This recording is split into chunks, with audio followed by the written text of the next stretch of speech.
পরীক্ষার হলে শিক্ষক নেয় পরীক্ষা আর উপরে বসে থেকে আল্লাহ তাআলা আপনাকে কষ্ট দিয়ে নেয় পরীক্ষা। অতএব জীবনে দুঃখ কষ্ট আসলে ধৈর্য হারা হবেন না, মনে রাখবেন এটি আপনার একটা পরীক্ষা। কষ্ট ছাড়া কখনো মিষ্টি পাওয়া যায় না। জীবনে আপনি যত কষ্ট করবেন তার চেয়ে দ্বিগুণ সুখ আল্লাহ আপনাকে দিবে। রাতের ঘন অন্ধকার যেমন নামে তেমনি কিন্তু সকাল হয় এক সোনালী সূর্যের আলোয়। ঠিক সেভাবে জীবনের দুঃখগুলো কেটে গিয়ে ভালো সময়গুলোই চলে আসে। ধৈর্যের সারা গায়ে কাটা, ফলটা কিন্তু খুবই মিষ্টি, তাই ধৈর্য ধরুন, আপনার সুফল আসবে। সবচাইতে উত্তম হলো আল্লাহর উপরে ভরসা রাখা। ভরসাহীন মানুষরাই অপরাধ বেশি করে। যতক্ষণ একটি মানুষ আল্লাহর উপরে ভরসা রাখবে, আমার কাছে মনে হয় সেই মানুষটি কখনো ভুল করে না, অন্যায় করে না। আপনার কি মনে হয় কমেন্টে জানাবেন। এই দেখেন না, কথা বলতে বলতে জাহাজের ভিতরে ঢুকে গেছি। যেহেতু আমাদের বাসাটা সদরঘাটে আশেপাশে, তো আমরা সহজেই লঞ্চ ঘাটে আসতে পারি। আর বড় বড় লঞ্চ গুলো আমরা ঘুরে ঘুরে দেখতে পারি। আগে শুধু লঞ্চটা দূর থেকে দেখতাম, ভিতরটা কখনই দেখতাম না। এটার ভিতরে কেমন তাও জানতাম না। বরিশালের লোকজন যে বলে ওরা যে ভিআইপি, এমনি বলে না। লঞ্চের ভিতরে ঢোকার পরে আমি তো পুরাই অবাক। এগুলা দেখেই কোনো মতেই মনে হচ্ছে না যে লঞ্চ, মনে হচ্ছে যে 2 তলা 3 তলা ফাউন্ডেশনের বাড়িগুলো, হয়তো বা ডুপ্লেক্স বাড়িগুলা, এরকমই মনে হচ্ছে। এত সুন্দর নজর কাড়ার ডিজাইন, আলো ঝলমলে বাতি। আসলে সত্যি বরিশালে যারা যায় তারা ভিআইপি ভাবেই যায়। এত সুন্দর লঞ্চ হতে পারে তারা তো অবশ্যই ভিআইপি। তবে হ্যাঁ, একটা নাম কিন্তু এখনো রয়ে গেছে। বরিশালে যে খেতারঘাটটি, এটা নিচতলা নামার পরে একটু বুঝতে পারলাম। লঞ্চের নিচতলায় একদম ঢালাই ফ্লোরে অনেকেই বিছানা পেতে শুয়ে আছে, বসে আছে। লঞ্চে কেবিনও আছে, থাকার রুমও আছে। যাদের সামর্থ্য আছে তারা কেবিন নিয়ে চলে যায়। যাদের বাজেট কম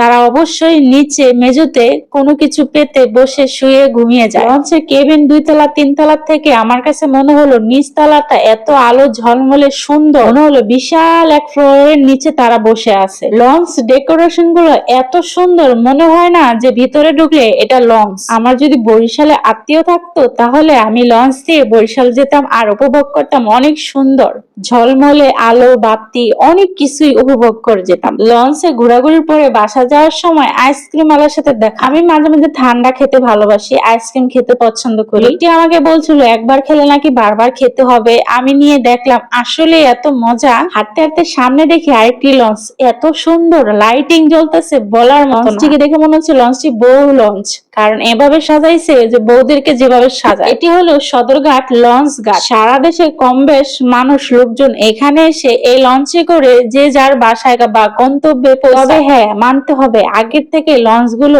অনেক ভিআইপি হয়ে গেছে, অনেক সুন্দর। এর ফাঁকে জামার সাথে টুকুস করে একটু ঝগড়া করে নিলাম। ভিডিওটা কেমন হয়েছে কমেন্টে জানাবেন। ভালো থাকবেন সবাই, বাই।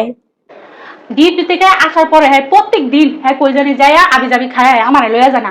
আজকে আমি হ্যাঁ দইরা খারো, আজকে দইরা আমি যাম মজা খাইতে। আমার মজা খাওয়াইতে হইব। কি হইছে? আমার মজা খাওয়াইতে হইব। দূরে রাইতে গেছো তুমি? না, আমার মজা খাওয়াইতে হইব। মজা খাম প্রত্যেক দিন বাইরে যাও। আজকে আমি যাম। যাইতে হইবে? হ্যাঁ, আমার আজকে মজা খাওয়াইতে হইব। গাইস আজকে মজা খামু। আমি রেডি হয়ে গেছি। রেডি হয়ে গেছো? গাইস আজকে মজা খামু। তালা দাও, তালা। কি খাওয়া খাওয়া তো আপনি খুশি? আগে আগে যাও, যাইয়া আমি সব খাবো। কি খাবো না? কি খাবো? তো গাইস নামতাছি, জানি না কোথায় লয়ে যাবো, কি খাওয়াইবো। আমি সিধা নামতাছি।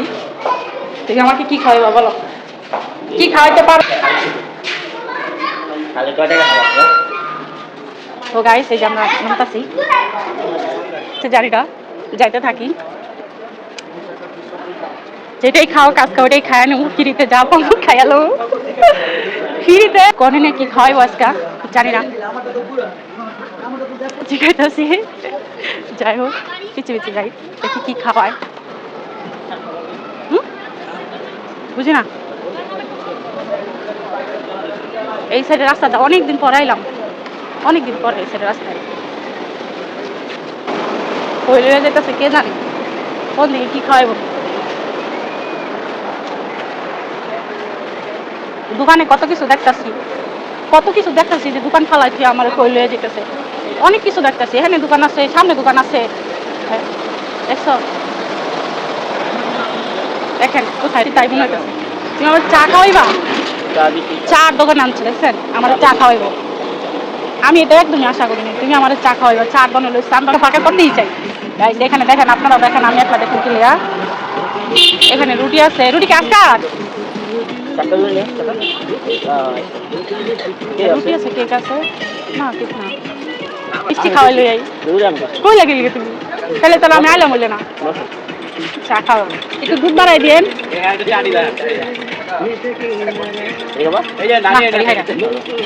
অবশেষে চা খাবো এটাই সিলেক্ট হলো তবে আমি চা অনেকদিন পরে খাইলাম অনেকদিন পরে চা খাইলাম এই যে চা আমি অনেকদিন পর চা খাইলাম রুটি দাও মা খালি চা খাম নাকি তুমি তো আরেক বিপদ হ্যাঁ এটাই খাম চা দিয়া রুটি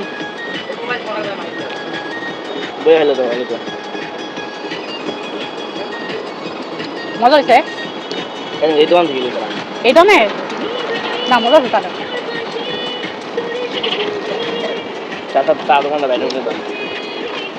আমাদের বাসার পাশে বেশি দূর না 4 ঘন্টা মোটামুটি কিন্তু চা কোয়ালিটি অনেক ভালো আমি কোনোদিন চা খাই নাই এই প্রথম খাইতেছি তারপর আমার কাছে অনেক ভালো লাগছে অনেক মজা লাগছে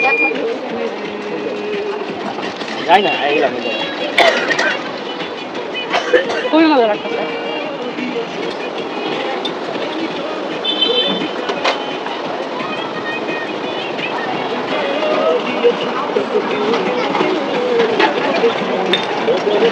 চা দিয়ে শুরু করি রাস্তার পাশে দাঁড়ায় দাঁড়ায় চা খাওয়ার মজাই আমার অনেক অনেক ভালো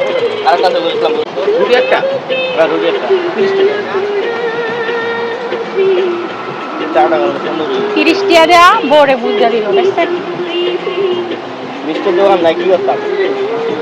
মাত্র 30 টাকা খাওয়াইছে মনে রাখেন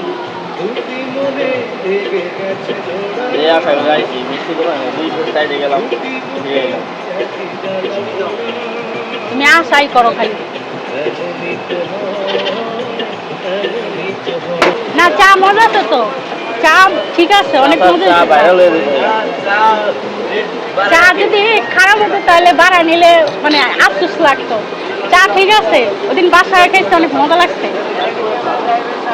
কারা দেখাই দাম কন এই যে বিখ্যাত সেই চাচা উনি 4 প্লেট বাড়া রাখে দুধের মধ্যে অনেক কিছু দিতে আছে দিয়া সবারই খাওয়াইতে আছে ওই রুচি বাড়ানো না না আমি চা যেহেতু খাইছি আমার কাছে ভালো লাগছে আমি কোনোদিন চা খাই নাই প্রথম খাইলাম তারপর আমার কাছে অনেক ভালো লাগছে চাচার চাটা অনেক সুন্দর হয়েছে এই যে চাচার দোকান একেবারে সাধারণ একটা দোকান তারপরে অনেক ভালোভাবে বানায় অনেক সুন্দর হয়েছে আচ্ছা